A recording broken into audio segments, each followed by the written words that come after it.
You are most welcome to Brain and Mind Power Academy. Education of 21st Century. This is lesson 5th. Study of brain structure in detail. My dear lovely students, अब तक आपने brain structure के बारे में बहुत ही general यानी सामान्य बातें जानी है जो पिछले लेसन्स में बताई गईं। अब बढ़ते हैं ब्रेन स्ट्रक्चर के डीप स्टडी की तरफ। अब तक आपने जाना कि ब्रेन हमारे शरीर का एक फिजिकल भाग है जो कि हमारे सेंट्रल नर्वस सिस्टम का मेन पार्ट है और हमारे शरीर के ऊपरी हिस्से यानी सर में स्थित है और खोपड़ी के द्वारा सुरक्षित रहता है। इस लेसन में हम स्टडी करेंगे ब्रेन के पहले और मुख्य भाग फोर ब्रेन के बारे में। फोर ब्रेन, जिसे प्रोसेंस फेलॉन भी कहते हैं, ब्रेन का एक इंपॉर्टेंट पार्ट है। यह कॉम्प्लेक्स फंक्शंस के लिए जिम्मेदार है जैसे कॉग्निशन, सेंसरी प्रोसेसिंग और voluntary motor activities. Fore brain के मेन पार्ट्स में शामिल हैं टेलेनसीफेलॉन और डिएंसेफेलॉन। अब हम बात करेंगे फोर ब्रेन के पहले पार्ट की, जिसे हम टेलेनसीफेलॉन कहते हैं।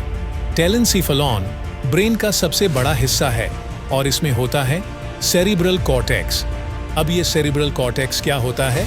सेरिब्रल कॉर्टेक्स ब्रेन का बाहरी परत है जिसे ग्रे मैटर भी कहा जाता है। यह मस्तिष्क का सबसे बड़ा भाग है और इसकी सतह पर कई सिलवटें और खांचे सूलसी होते हैं। यह मनुष्य में कॉम्प्लेक्स ब्रेन फंक्शंस के लिए जिम्मेदार है। सेरिब्रल कॉर्टेक्स के मेन पार्ट्स। सेरिब्रल कॉर्टेक्स को 4 मेन पार्ट्स में डिवाइड किया जा सकता है। पहला, फ्रंटल लोब, मस्तिष्क का अग्रभाग। यह भाग planning, decision making, problem solving और वॉलंटरी मूवमेंट्स के कंट्रोल में मदद करता है। दूसरा, पैरिटल लोब, पार्श्विका खंड। यह भाग सेंसरी इंफॉर्मेशन जैसे टच, टेम्परेचर और पेन को प्रोसेस करता है। तीसरा, टेम्पोरल लोब, कान का खंड। यह भाग ऑडिटोरी इंफॉर्मेशन, सुनने की जानकारी को प्रोसेस करता है और मेमोरी ऑफ इमोशंस के लिए इंपॉर्टेंट है। चौथा, ऑक्सीपिटल लोब, पिछला खंड। यह भाग विजुअल प्रोसेसिंग, दृष्टि से संबंधित जानकारी के लिए जिम्मेदार है। सेरिब्रल कॉर्टेक्स के कार्य, फंक्शंस ऑफ सेरिब्रल कॉर्टेक्स। पहला कार्य, सेंसरी प्रोसेसिंग, संवेदी प्रसंस्करण। सेरिब्रल कॉर्टेक्स डिफरेंट सेंसेस से आने वाली इंफॉर्मेशन जैसे देखने, सुनने, छूने और सूंघने को प्रोसेस करता है। दूसरा कार्य, मोटर कंट्रोल, मोटर नियंत्रण। यह वॉलंटरी मूवमेंट्स जैसे हाथ उठाने, लिखने, चलने, वस्तु उठाने, खेल खेलने और चेहरे के हावभाव जैसे मूवमेंट्स को कंट्रोल करता है। फ्रंटल लोब में स्थित प्राइमरी मोटर कॉर्टेक्स मांसपेशियों को स्पेसिफिक मूवमेंट्स करने के लिए सिग्नल्स भेजता है। तीसरा कार्य, कॉग्निटिव फंक्शंस, संज्ञानात्मक कार्य।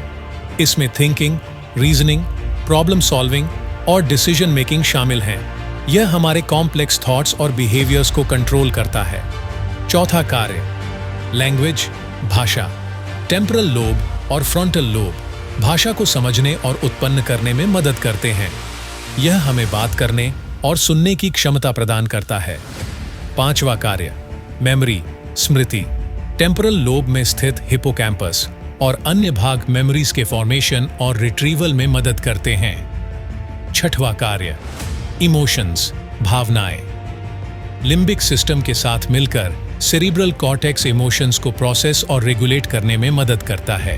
कंक्लूजन यानी निष्कर्ष, सेरिब्रल कॉर्टेक्स हमारे मस्तिष्क का एक इंपॉर्टेंट पार्ट है जो विभिन्न कॉम्प्लेक्स फंक्शंस को संचालित करता है। यह हमारे विचारों, संवेदी जानकारी, मोटर नियंत्रण और भावनाओं के लिए महत्वपूर्ण है। इसके बिना हमारी कॉग्निटिव और सेंसरी एबिलिटीज सीवियरली इंपैक्टेड हो सकती है। अब बात करते हैं फोर ब्रेन के एक और पार्ट कि जिसे हम बासल गैंग्लिया कहते हैं। What is basal ganglia? Basal ganglia यह न्यूक्लाई का एक समूह है जो मूवमेंट को कोऑर्डिनेट करने में मदद करता है। बासल गैंग्लिया फोर ब्रेन का एक क्रिटिकल हिस्सा है जो movement regulation, procedural learning, motor control और इमोशनल रिस्पॉन्सेज में महत्वपूर्ण भूमिका निभाता है।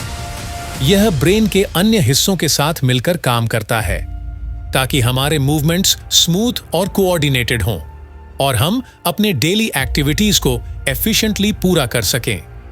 अब आगे हम स्टडी करेंगे फोरब्रेन के एक और पार्ट के बारे में जो है limbic system. What is limbic system? The limbic system is a complex set of structures located deep within the forebrain. It plays a crucial role in regulating emotions, memory, and certain aspects of behaviors. Limbic system forebrain में स्थित एक जटिल संरचना है जो भावनाओं, स्मृति और व्यवहार के कुछ पहलुओं को नियंत्रित करने में महत्वपूर्ण भूमिका निभाता है। लिम्बिक सिस्टम की मुख्य संरचनाएं, main structures of the limbic system. 8. Hippocampus. यह स्ट्रक्चर मेमोरीज के फॉर्मेशन और लर्निंग में इंपॉर्टेंट रोल निभाता है। Functions of hippocampus.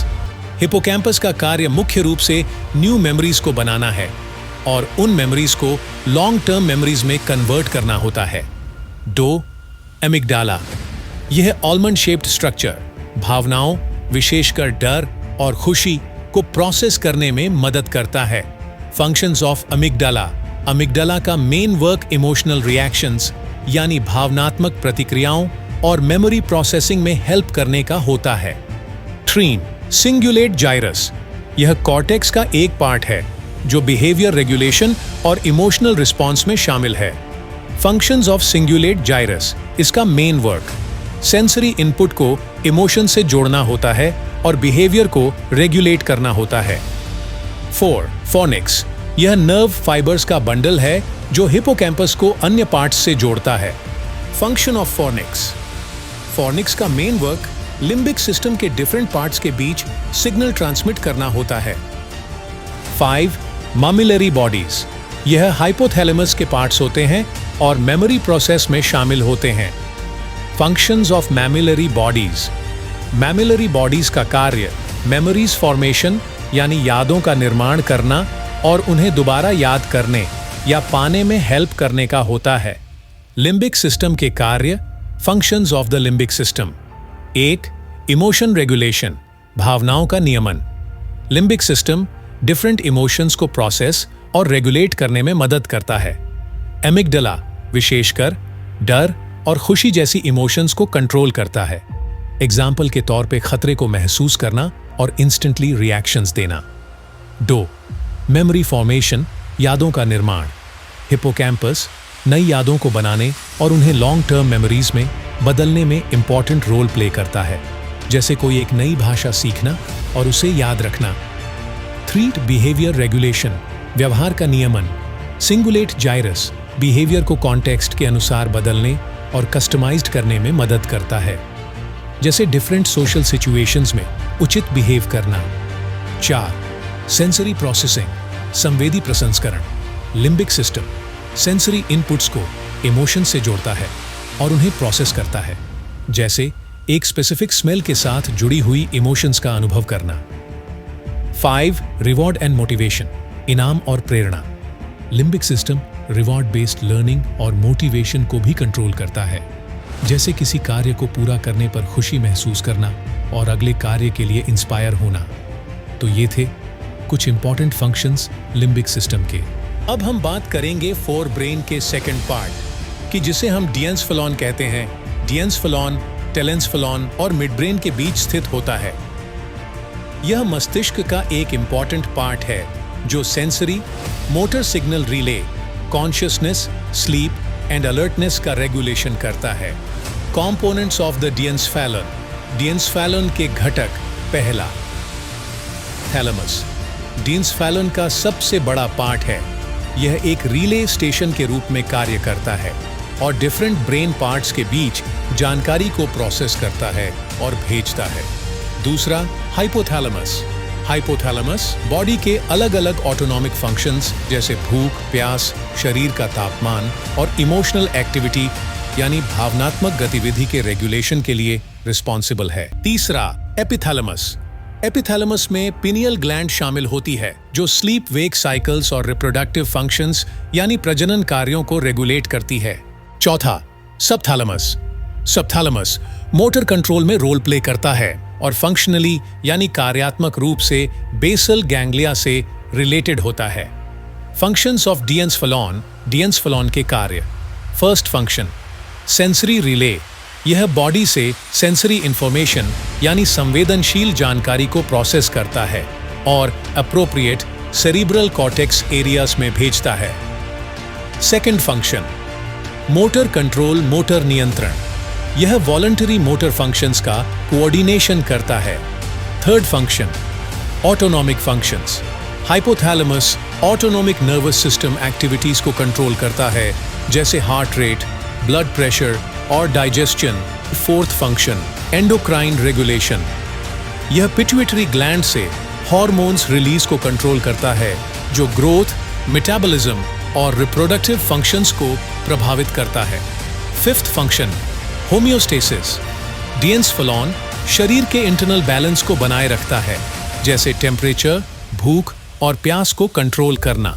तो डियर स्टूडेंट्स, इस लेसन में हमने फोर ब्रेन के बारे में बहुत कुछ सीखा और जाना। आप सभी हर लेसन को कई बार देखे और इसके नोट्स बनाते रहे। Thanks for watching this lesson. मिलते हैं अगले लेसन में, जिसमें हम स्टडी करेंगे मिड ब्रेन के बारे में।